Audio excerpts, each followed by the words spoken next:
morning everyone. This is my project, Volcano. A volcano is a rupture in the crust of planetary mass object such as Earth that allows hot lava, ash and gases to escape from below the Earth's surface.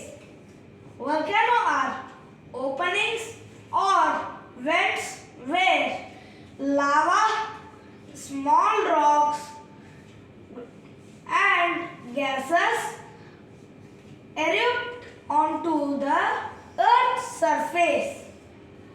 As the Earth's plate moves slowly across a hot spot, a chain of volcanoes can form.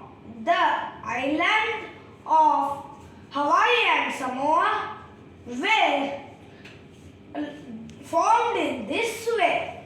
There are three types of volcanoes that are cinder cone, composite volcano and shield volcano. Thank you.